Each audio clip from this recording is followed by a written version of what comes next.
وہ فرش عزا، وہ جگہ کہ جہاں انسان اپنے آپ کو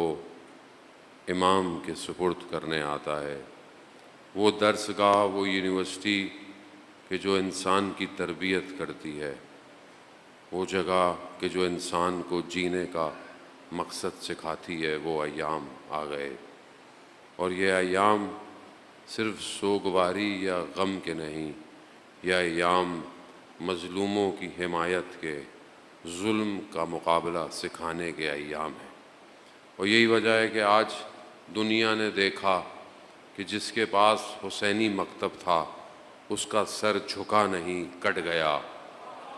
اور یہی اس مکتب کی شان تھی کہ جس نے ظلم کے مقابلے میں سینے پر گولی کھانا پسند کی مگر اپنے آپ کو ان کے حوالے نہیں کیا۔ یہی سوال ہے، عرب ممالکوں نے تو اپنی بیٹیاں بھی امریکاؤں کے سامنے رکھ دیں مگر علی کے ماننے والوں نے جنازے اٹھائے۔ یہ ایام یہی سکھاتے ہیں جان محترم کہ دنیا جو سوال کرتی تھی کہ مجلس سے کیا ملتا ہے، رونے سے کیا ملتا ہے، آج دنیا کو پتہ چلا یہی رونا ہے جو تمہارے ایوانوں کو ہلا سکتا ہے،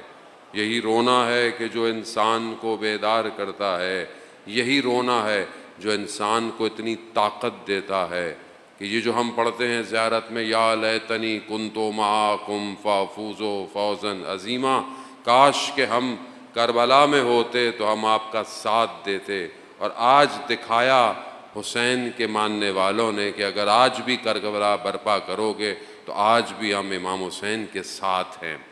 اور یہ خدا کا شکر کریں کہ خدا نے ہمیں اس مکتب سے جوڑ کے رکھا ہے، خدا نے ہمیں ایسی جگہ سکھایا ہے کہ جہاں ہمارا جوان بچپن سے علی اصغر پر روتا ہے، بچپن سے جناب قاسم کے بدن کے ٹکڑوں کی باتیں سنتا ہے، بچپن سے جوانی تک حضرت علی اکبر کی اس برچھی کا ذکر سن کر اپنے آپ کو مضبوط بناتا ہے۔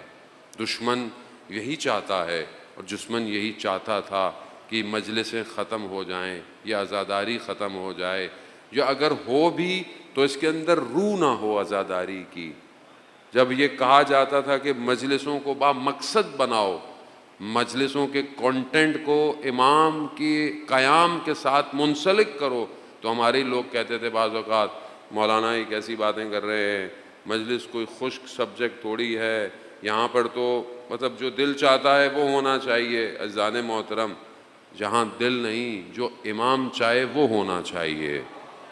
اور امام بیداری چاہتے ہیں، امام چاہتے ہیں کہ دنیا بصیرت حاصل کرے۔ سید الشہداء صرف اس لیے تھوڑی آئے تھے کہ ہم لوگ صرف جمع ہوں اور روئیں، بلکہ امام حسین انسانیت کو بیدار کرنے آئے تھے کہ جب بھی ظالم تمہارے مقابلے میں آئے تو تم نے اس کے آگے جھکنا نہیں ہے۔ اور یہی ہے کربلا، یہی ہے مجلس، اور یہی ہے عزاداری۔ عزیزان محترم، بہرحال آج فرزندان امام حسین کے مکتب نے دنیا کو دکھا دیا کہ چاہے تم کچھ بھی کر لو، کتنا بھی نقصان دے دو، پھر بھی اللہ کی نصرت ہمارے ساتھ ہے، اللہ کا وعدہ ہمارے ساتھ ہے، اور اللہ نے 12 کے صدقے میں 12 دنوں میں کامیابی عطا کی ہے۔ تو یہی وجہ ہے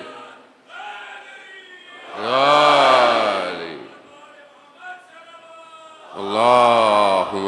صلی علی محمد۔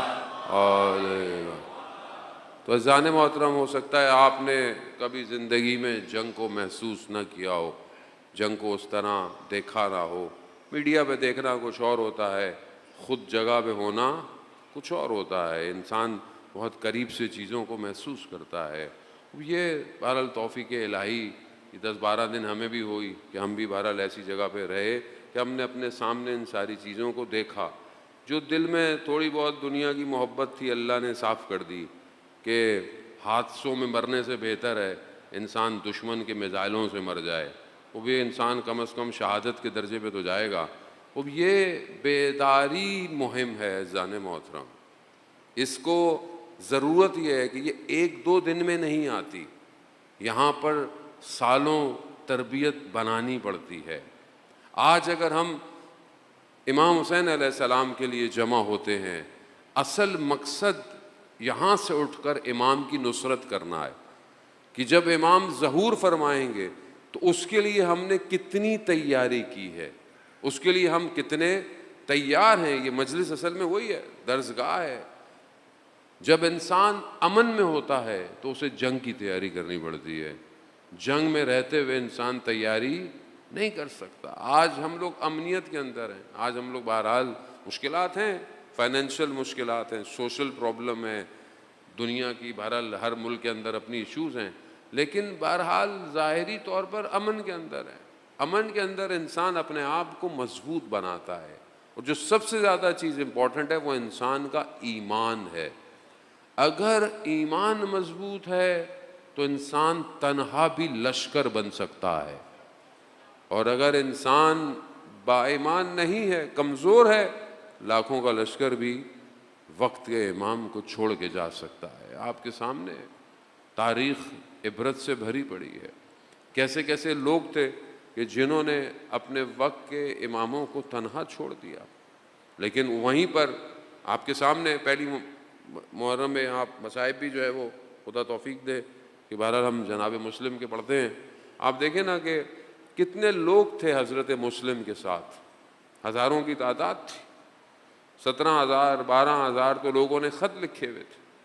لیکن سب چھوڑ گئے، مسلم اکیلا رہ گیا۔ مگر ایمان کی طاقت تھی کہ جس نے اکیلا بھی مسلم کو ایک لشکر بنا دیا، کہ جس کی وجہ سے امام نے روز عاشورہ جب سب چلے گئے، جب امام نے اپنی تلوار پر ہاتھ رکھا، گھٹنے امام کے زمین پر تھے، امام نے دائیں دیکھا بائیں دیکھا، سب سے پہلے جناب مسلم کو یاد کیا، اینا اینا مسلم، مسلم کہاں ہو؟ وہ یہ بتاتا ہے کہ انسان کوئی فرق نہیں ہوتا کہ انسان اکیلا ہو یا ہزاروں کی تعداد ہو، ایمان مضبوط کرنا ہے جان محترم۔ بہرحال ہم کوشش کریں نہیں دنوں کے اندر اپنے آپ کو اپنے امام کے قریب کریں اور اپنے آپ کو بہتر کریں۔